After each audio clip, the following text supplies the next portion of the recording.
家常点将，高手猜招，到了我们今天的说武论技的环节了。在我们武林大会这块光荣的擂台之上，为您请到的是我们武林大会的老朋友，也是我们的专家评委之一，他们八极拳的掌门人吴连之吴老师。吴老师好。好。吴连之，字洪鹤，河北省孟村人，八极拳第7代嫡传。吴老师在下面的环节里面跟我们分享什么样的八极技法？我准备讲一下，就是八极拳和其他武术区别的一个典型动作，一个典型的动作，叫两仪桩。两仪桩也称两仪顶肘，是开门八极拳的典型代表动作。您看这个动作是不是和吴字的篆书形态极为相似呢？那么这个动作在八极拳中到底有着怎样的地位呢？这是八极拳门就一个架子的最基本的动作，它是区别于其他门派。你小件的时候，你冲天炮啊，冲天炮，这回来还是这样也是源自于这个动作啊。你看臂肘，臂肘，你看还是这样。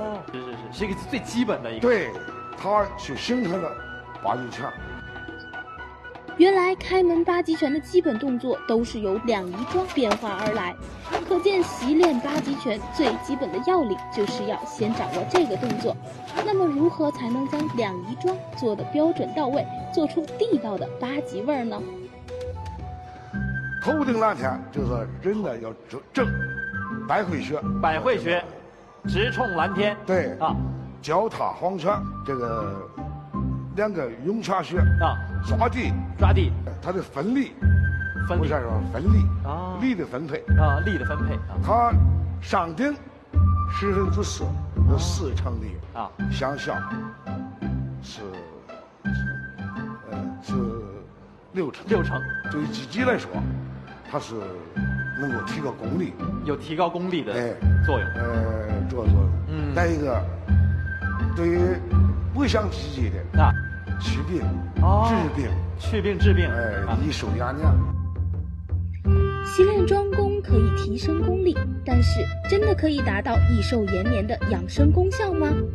百会穴和涌泉穴两个关键的穴位，又在站桩中起到了什么样的作用呢？